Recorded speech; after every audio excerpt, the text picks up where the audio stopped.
But keeping on the talk of transfers, I think a notable one that came out this morning. We're filming this on a Monday morning.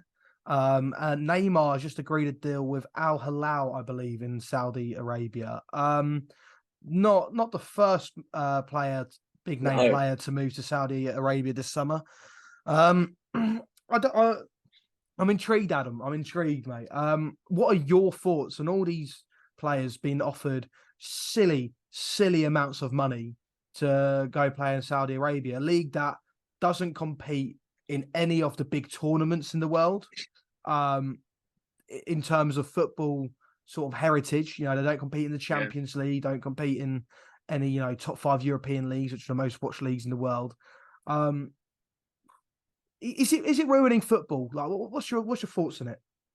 I think to start with, as you said, he joins a long list, and this just to reel off a couple of names. Not only with Neymar, you've got like some of these players are still like in. I wouldn't say they're prime, but they're not old. People like Riyad Mahrez, Fabinho's there, Malcolm's joined, Ninkovic, Savic, Brozovic, and then people like Ruben Neves again, nearly in his prime. Miss Kante Firmino as well.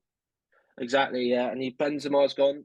The list goes on. There's several players here. Maximum, good quality Prem player, but they obviously had to sell him for financial reasons. I think I don't think it's ruining football. Don't get me wrong. As a Liverpool fan, it's slightly frustrating because they're just taking a couple of our players this summer. But I don't blame the players for going. When you're getting offered that money to live out there, you can't say no. Don't get me wrong. The way of living, like because a lot of the players looking at this list are Muslim as well, to be fair. So I can understand them wanting to go over there and be part of the culture that they're used to, maybe. But I think some of them, it is weird. Like, for example, Jordan Henderson, like, as much as he's not the best ability-wise, he's made some comments in the past about things, and I think going over there has sort of ruined that a little bit for him. But I think the money you just can't turn down 600-700K a week and stuff, and the weather out there, and it's just I think you just can't say no. I mean, we can never really answer that question because we'll never be in that situation. But would you rather be like competing in the best divisions in the country, in the best tournaments in the world, on still a very, very good paycheck? I mean, you're still getting paid well enough. Yeah, for or sure.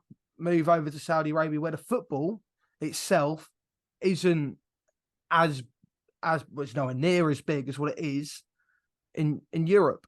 Yeah, it's definitely growing though. I think it's growing because of the amount of players they're signing. But I think like now Neymar over there as well. Neymar and Ronaldo, arguably two of the top 5 names in football, arguably biggest personalities, biggest. But the money that's icons. being thrown around is so silly. Like we're talking about the money being thrown around in football these days, especially in like Europe, and the amount of like say Caicedo 120, Declan Rice over 100. Yeah, players are becoming more and more expensive, over 100 million fees.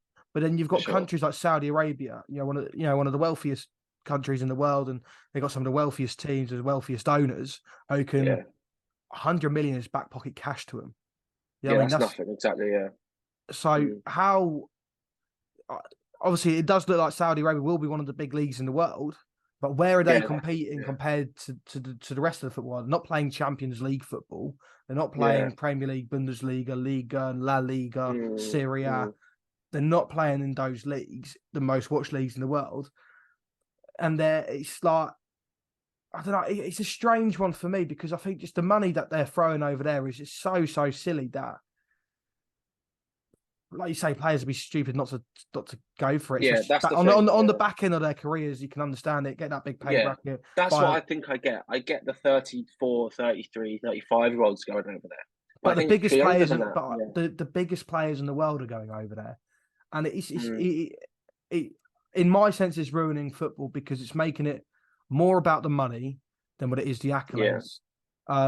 Yeah, I think it's definitely, but then people forget these like normal people. If someone told you could do your job in Saudi Arabia and earn quadruple what you're earning now, you're saying yes. And I think that's the argument, in my opinion. And I think, but football's different to any other job in the world. You know what I mean?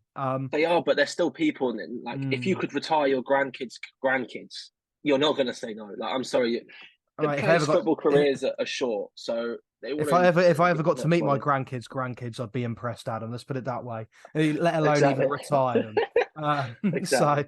No, but it is Yeah, an interesting argument. Like, is it ruining football? Is it not? You can see the arguments for it is. You can see the arguments against. You can see why players are moving over there. Like you said, the yeah. pay packet, but also, you know, the fans who put so much money into football are seeing their best players leave to a league that You can't even compete with. It's like, no one yeah, gave a shit about 2 years ago. Um, not even 2 years. Until Ronaldo turned up, was it last yeah, year? exactly, yeah, No one really knew about it. exactly. And it's just I don't Yeah, know, it's just a bit frustrating. Like these players yeah, have got so much to prove on the biggest stage in the footballing world, not on the most paid stage in the footballing yeah, world. Because that most yeah. paid stage has got barely any viewers. I mean, have you seen like fans at games and stuff? I feel like there's, Yeah, I, I don't don't- know. I Yeah, feel like there's like many like empty stadiums near enough. I don't know. yeah, I haven't really seen much. I've seen like the old yeah. highlight clip and stuff. But I don't know. Yeah. It's just a bit weird to me. I It's think I've got interesting. two real concern. Like, I think one of my biggest concerns is how it's away. Like, for example, Newcastle, St Maximin, they've just sold to another team that's owned by the same owners as Newcastle to help financial fair play, but they're not. They're just swapping, changing money over to a different account. And I Yeah. think that's when it's starting to get a bit dangerous when these clubs are owning other clubs, because there's a rumor that Ruben Neves was going to is sold to the team that Newcastle own, and they were going to loan him from that team back to Newcastle from Wolves. So that's for 2 years. There was a rumor of this. It's obviously not happening now, but stuff like this Yeah. is where It's it sort of, starts to get very dodgy and a bit yeah, you like, got that. You this got. is a I can bit, remember yeah, you still got the whole Watford and Udinese saga. That's always good fun to yeah, watch. You see Watford sign a player and within a year he's loaned out to Udinese. It's brilliant. Or vice yeah, versa. exactly. And Um, I think that's where it's dangerous, because this is messing with, like, as I said, this is borderline. I don't want to say cheating, but if it's like making the books wrong and stuff, it's fraud, and it's not. That's where it gets dodgy. And that's where it's not fair, because I said there's a lot of teams in the league that aren't owned by Saudi play like mm, owners, and I think it just gives them a way out to go. Oh, they won't really check, and that's one of my worries. I think, and also for the players, some of these are not going to get international call ups. I think obviously some of them will be fine, and some of them have already like retired from international. Like players like Neymar will still get called up, and Ronaldo, etc. But for example, Henderson, I'll worry about, because with England I getting don't think better, I'll get called out. I think I he's think, maybe but got. I also think there's better English midfielders than him. Oh Loads, yeah, a and whole list. that as well. So So I think, yeah, he might have one more call up in him for the upcoming qualifiers, just because Southgate will be like, mate, this is probably the last time we're here, sort of thing. And then you're going to have players step up, such as your Gibbs White, your Curtis Jones, your Madisons, are all going to step up in that role. Um, Conor and I think Gallagher as that's well. I want Conor to. Gallagher as well. Yeah, He looked mustard uh, on he yesterday. looked very good yesterday. Yeah, so I think that's something that these players they've obviously had to consider. Like, I'm not saying they've not, but I'm sure there's a lot, because obviously moving their families out there is huge. Yeah. But I just think it's a sad way to sort of, because as soon as you see a player looking for like a Saudi's, like for example, But this is the thing Neymar's meant to that's go back to Barca. you're bang on here because that's the argument at the minute. Um, Yeah, right, Neymar's going to Al Hilal. Oh, that's his career ruined. You look at it's play just, when yeah, they move, the instant thought is, oh yeah, that's their career ruined. it's And sad because, yeah, you see what I mean, sure. that's where it comes into the sort of negative side of it. But Mm, but like saying, there is an interesting argument. There is a lot of pros and cons to it. Um, mm. it's hard to tell at the minute. Like, but you got to give this league 5 years, and if it is Oh yeah. if it does Mm. look like, oh yeah, it is a good thing, then fair enough. Can I see that really happening? No. It's hard because But none we've of these been there players have before. gone We've in been there 5 years. before where like teams from like weird leagues all of a sudden get a really weird big amount of money and sign some of the Yeah, biggest players. I remember this team in Russia back in like 2011, Angie Makac or something like that. But they signed like Samuel Eto'o and God knows who else that window. Had loads of money, competed in Euro, and I think now that like about 3 years ago they were probably like the second division of Russia. So yeah, it was interesting. Like we've had this before, where China, for example, is another one. But yeah. MLS as well, China. MLS, yeah, and it's never really worked out. Like we had loads of players going over to the Chinese league. Do we get that anymore? No, we don't. We had loads of It's not players been going the to the same sort of MLS. money Yeah, though. That's the thing. It's the no, money. it's not.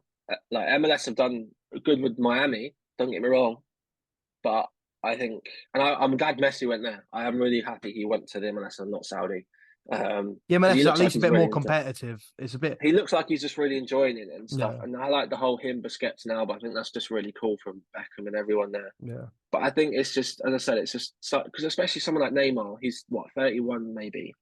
He had a big. He could like obviously he's left PSG now. There was rumors of him going back to Barca. he could have gone back to Barca, and that Barca team looks like it could be up there for Champions League, in my opinion, with how good their defense is.